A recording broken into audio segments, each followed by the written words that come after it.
It is a nightmare vision. The Skaven, a ravenous horde of verminous ratmen.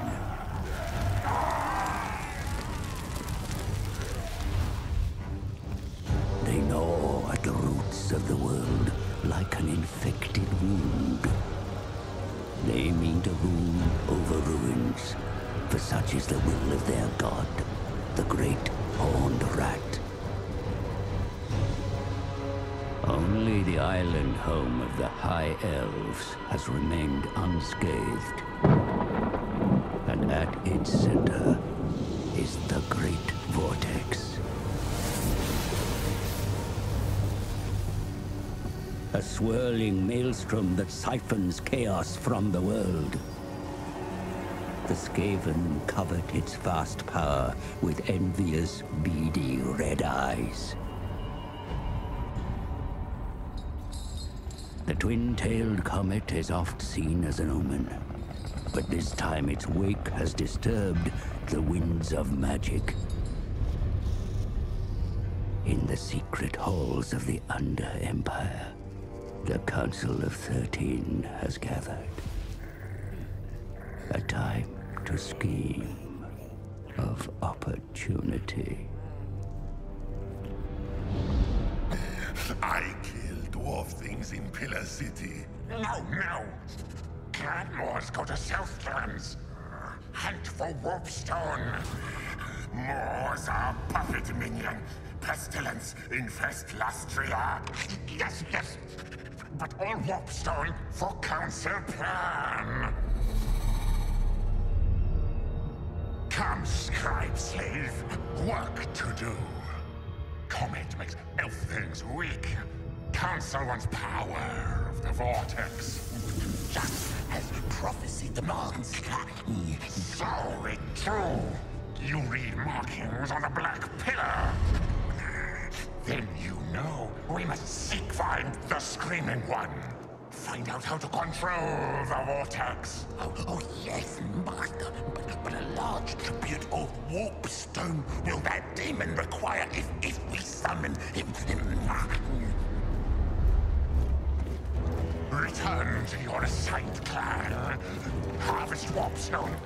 Yes, most precipitous of masters. And flee yourself, your impertinence. Oh, it will be done, your worship.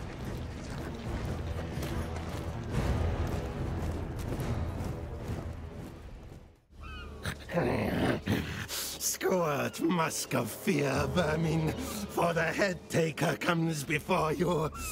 I has mission from council itself. That how important I am. Southlands under attack from elf things. Clanmores sent to kill elf things and find Warpstone. Warpstone essential. Elf things come from Sea Fortress. In time, we'll take that too. Good base for quick, maybe. Yes? Fight elf things, kill elf things. More stuff, more heads, more glory for quick. So, the most obvious announcement in Total War history, well, was finally announced yesterday. The confirmation of the 4th playable faction to be that of Skaven in Warhammer 2.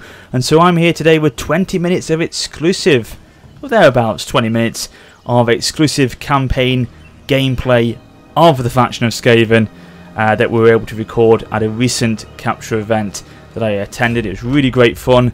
I got to play this and as well 2 quest battles, one for the Skaven and one for the Dark Elves, which were really great fun. But today I wanted to showcase this to you more so than those quest battles, because obviously this is great. It's a campaign gameplay and it is of course Skaven themselves.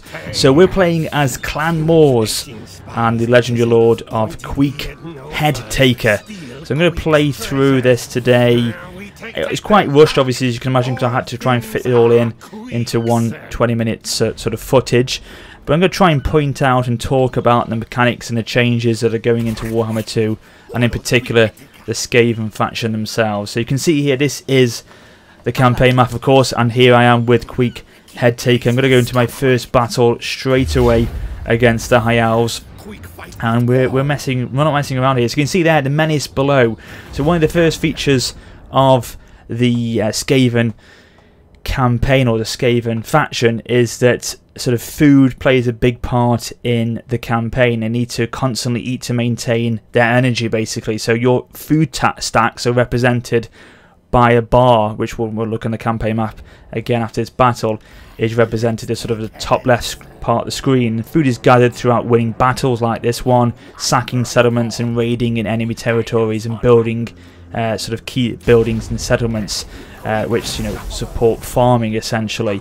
And the bonuses for high food stores are sizable, enabling sort of swifter growth, higher morale, and better public order across your provinces. So the more food you've got, the better it is, and as well, the more food you have, it also affects battlefield abilities.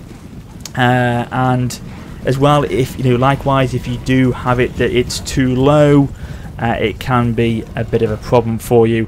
It can bring some pretty high penalties, so you've got to be mindful of that and try and balance it, because food for the Skaven faction comes into play in a lot of areas of the campaign. You can actually as well use food on the settlements that you actually conquer. So when you occupy these new settlements, you can actually grant more food to conquering those settlements, and then if you do so, you actually start at a higher level main tier building. So before you just colonize it and you have to start at level 1 tier building, now you can, if you invest more food into that settlement, you can actually start at level 2 or level 3, so it's really good in that regard. So yeah, that's one ability. And also the fact that this is called the MENACE below, and this pretty much like the ability that you get for lizard men, when you can summon feral cold ones, you can summon a unit of clan rats. And this is again, the more food you invest into a battle, the more times you're going to be able to summon this, I think this spell basically, or this ability on the field. So yeah, you can see them in action there. They're really good because what they'll do is they will, obviously they're not the best units on the in the faction, of course, they're quite a basic unit, the clan rats, but what they will do is really pin down the enemy, keep them at bay, obviously engage in artillery that could be unprotected, and just drive forces back by flanking them and causing them the enemy trouble, which is great to see. Now what you can see here is me enabling another one of the new units for Skaven, or one of the units for Skaven. They're not new, they're all bloody new, but this one in particular is a pretty powerful one. These are the warp fire throwers. You can see they've got missile launchers. They throw some sort of green, I don't know, some sort of green energy or bolts towards the enemy, and it looks pretty damn good, and they're very powerful.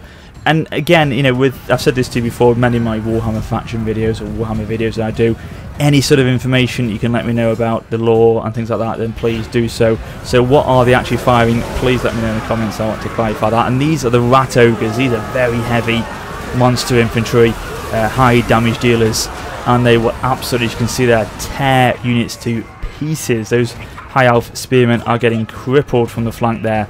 So yeah, we start with those two units, which are unique to the Legend Lord of Queek Headtaker. Now obviously we're playing as Clan Wars, as I said.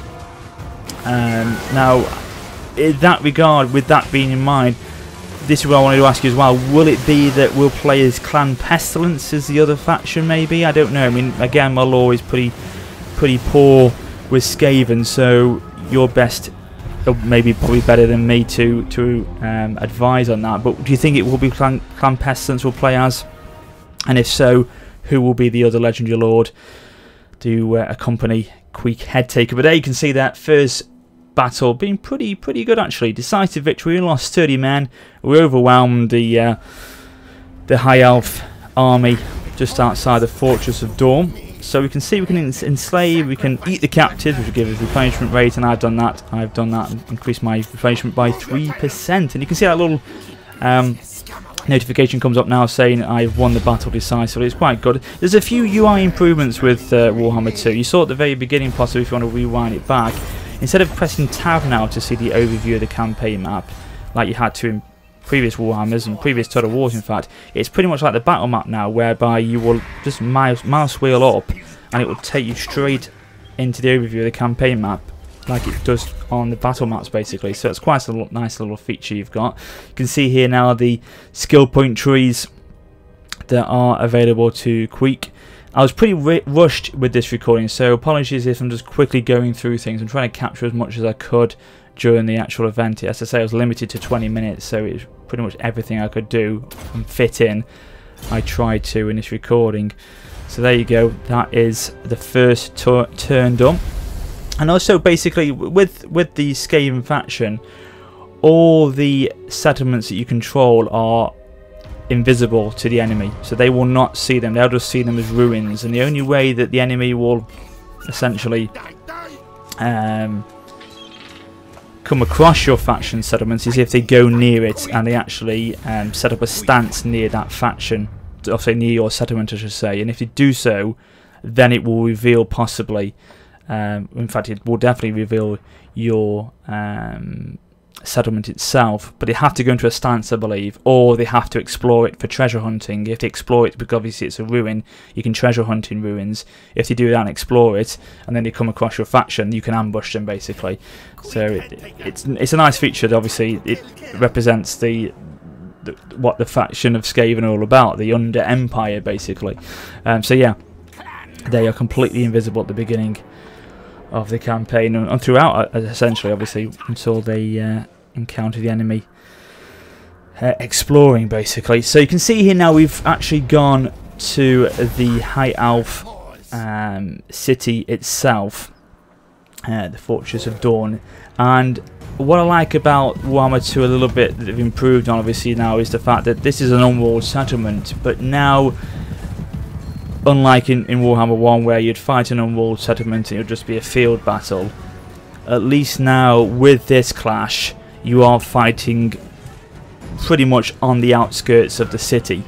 So you can get that element, okay, it's not within the city, you're not defending the streets, it's still not like that, but at least you get that element of immersion where you are essentially fighting just outside the city. You can see the backdrop there, the settlement itself. So that's a little bit of an improvement. I believe that from what I saw at the event, the sieges themselves for walled settlements are pretty much like Warhammer 1. There's not that much of a vast improvement from what I saw, which is disappointing. So it's not really changed in that regard. There's still a lot of areas of the settlements that you can't defend. It's all backdrops. The open space within them is a little bigger, so you can manoeuvre your troops a little bit better around the cities than you could do before. That's one improvement, but for the most part it's still pretty much the same. So I don't know if we'll ever see that change in Warhammer. I think that the next time we'll see that improve, hopefully again, is back on an historical title. It's a shame, but it's one of those things, I think, with design, production and costs and things like that, you haven't got the time or the resources to do it by the looks of things. So yeah, we're going to have to accept for what it is. But there you go. So you can see this battle is pretty quick. I'm pushing forward, and again those warp fire throwers pushing hard in the centre there, doing a damn good job. And as you can imagine, this is all as you would expect, work in progresses. A lot of things will hopefully change from now until the actual final build of the game next month. Just trying to think of anything else I can sort of really talk to you about while this battle plays out that we got to see. Obviously there's loads of units that the faction of Skaven will have. You can see there Queek Head Taker taking on a unit of High Elf Spearmen all by himself, smashing them through. So yeah, they've got some pretty good units from what I saw. Later on, they've got like Warp Lightning Cannons, Doom Wheels, like the Hell Pit Abomination, which you saw in the trailer. Just an absolutely terrifying looking creature that is. So that's yeah, something to look forward to as you progress throughout the campaign. What else have we got? Obviously the rites are pretty good, or rituals I should say. Rituals are very big in Warhammer 2, but for the Skaven faction themselves, it is quite important because they do grant you, look at that, very quick battle again. I completely decimated. And these Skavens are, this Skaven faction are pretty powerful. You can imagine they've completely overwon the High Elf faction there, completely decimated them again. Another decisive victory. But yeah, as I was saying, there is quite a few sort of rituals you can actually look at in the campaign, and they do grant you. I'm just trying to look here if I've got a note of them. Where are they? Yes, here we go. So you can sort of summon if you get enough points from rituals. Obviously, you can see the top there, very top left there is where it says 62 or 7 is the food. So I've lost quite a lot there because I took that settlement and took it straight to a level 2 building. So it's actually no, level 3 building. So it's going to cost me quite a lot of food to produce that tier building there, you see. So I've lost quite a lot. So I'm now at 24 levels. So you can see it's quite, not completely negative, but it's getting quite low level. So it's an amber sort of thing. So it's representing that you're going to start to have some penalties in your food levels there. In the top part is your rituals. So that bar next to it, which is at the very bottom at the moment, essentially, is your ritual indicator. So the higher those go up, and you start to get more rituals and increase those levels, it will grant you access to better, or not better, but unique, I should say, unique units, hero types, which can be used in the campaign map. For example, like Doom Engineer, which can be sent towards the city to cause devastating earthquakes, which will damage heavily buildings in the enemy fortresses and settlements. And also, you've got a Pestilent Scheme Priest, which can be summoned via Rite to spread sort of like plagues in the enemy territories as well. It really will cripple the enemy's garrison, I should imagine, any armies in there. So that will cause a lot of attrition and negative effects. And also what you've got here is another thing which is quite good, is it's been brought back to Warhammer 2. His loyalties. Now loyalties will be in play for both the Dark Elves and the Skaven factions, so they have to work, or you have to work, to maintain loyalty levels within the lords themselves. As is, you know, if they get too low, if those levels get low, then they may have a mutiny and they'll turn the armies against you. But to increase those levels, it's things like, you know, have to recruit units into their armies, keep them moving, and keep winning them battles. Basically, if you do that, the loyalties will stay high. If they don't and they drop to a certain level, then they'll just basically revolt and they become a rebel force against you. So that's one thing you've got to have to bear in mind. As well, let's have a quick look what we've got here. So yeah, the MENACE below that that initiating those clan rats into the battles at some stages throughout, they are available to Skaven from the very start. You don't have to gain an ability to get that feature on the battle map. They are literally there straight away from the very start. So that's quite a nice thing to have for you. So these are the rites here I was talking about. So you have to really build up these rites before you can actually get to perform them. Other ones you can see there really give you a lot of access to campaign buffs, faction buffs and hero buffs. But you can see there you've got to really build them up, and to do that you have to acquire Warpstone. Warpstone is essential for the Skaven faction. To get to Warpstone you have to capture buildings, capture settlements, and also win battles, I think, and things like that. I think they will come with laws and things. I think there's a lot of ways you can achieve Warpstone and mine that Warpstone, and that will obviously, as you do that, will increase that level to obtain higher levels of rights, so you can obviously perform those in battle. And you can see here, moving down to, or what did I say? In battle. I meant obviously on the campaign map, sorry, or in the campaign, sorry. But you can see here, I'm moving towards Scraghole, which is where I'm going to try and take this settlement for myself. You can see the stars and the sort of like the dust effect that's coming out of it. This is where it will allow you to actually treasure hunt. I don't treasure hunt. I actually occupy the lands myself and try and unite the province for my team there at level 3. It's taken up to, say, I had to go to level 2 only could afford level 2 with the food levels. But you can see there I've colonised it, and now I've secured the province for myself, so I can issue a commandment, like basically an edict on the campaign. But I could have treasure hunted it, and if I treasure hunted it, it could have either been a positive thing for me or a negative thing for me. There's different scenarios which will play out. It's quite good because when you treasure hunt, you don't just treasure hunt it, it just gives you a response back. You have to choose different decisions when you treasure hunt, and it can affect what happens. So you have like a little mini tale that ensues when you actually go treasure hunting. So it's quite good in that regard. And you also can do it in the sea with those shipwrecks you can see just off the coast there. You can treasure hunt in them as well. So they're really nice in that. It's quite immersive, it's quite narrative, and it gives you that sort of story feel to the campaign itself. And that's pretty much where I have to start recording, unfortunately. It's pretty quick, as you can imagine. There we go, 21 minutes of footage I was able to record, just over the 20 minutes allotted to myself, but it's hopefully giving you a flavour, a feel for what Skaven are going to be like. I was very impressed with them. I think they've got very good abilities. I'm sorry it's so quick, but you know, I think from what I saw there, I'm pretty confident that I want to play as these on the game when it comes out as one of my playable factions for a campaign. I'm looking to do 2, and I think one of them could definitely be Clan Moors, and maybe the other clan, if it is another clan, I don't know yet, but whoever the Legend Lord is, besides Queek Headtaker. But there you go. In terms of anything else before we go, just looking at my notes that I made while I was there. Nothing. Loyalty, no, I've covered that. Army abilities, treasure hunting, rituals, yeah. So obviously, as I said, you know, rituals are very important because each ritual gets your faction closer to the domination of the Great Vortex. So they'll be taking basically a set amount of turns to perform, and you'll be granted some major campaign-wide buffs, as you could see before, throughout the duration of casting these rituals. But they are essential if you want to try and obviously take down or control or destroy the Great Vortex themselves. But yeah, in terms of like what else I could say, that's pretty much it in the time I was allotted. It's a night.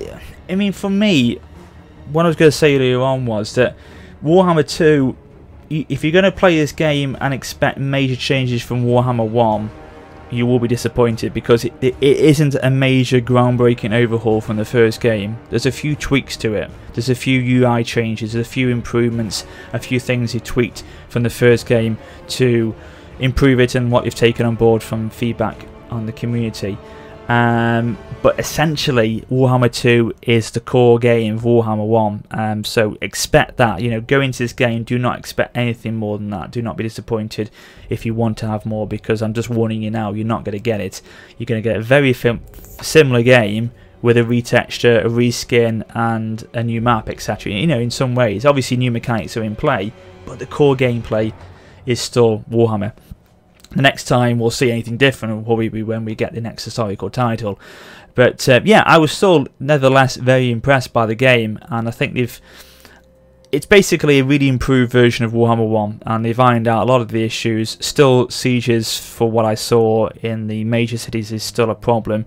That's hopefully going to be addressed maybe in the historical titles. I wouldn't imagine it would be in the next Warhammer 3 title, but it's nevertheless, as I say, it's still looking good, and it's polished in ways that I wanted it to be so from the previous game. And there's little things that I saw throughout. I thought, that's good, that's nice, and you'll see that obviously yourself when you play it, and probably when you see more gameplay to be revealed either by myself or by CA or by other YouTubers around in the next few weeks. But hopefully, you know, I'll get early access to the game and I can start my campaigns early and start to showcase to you more footage. But that was, as I say, a little snippet for you today. I hope you enjoyed it. If you did, please drop the video a like. Of course, let me know your thoughts down below in the comments. Always like to hear from you. And as I said to you at the beginning, let me know, would the next faction be Clan Pestilence, or would it be another Legendary Lord from Clan Moors? So yeah, do let me know. And anything else you want to talk to me about, be sure to drop it down below. So yes, as always guys, thank you so much for watching, and until next time, take care and farewell.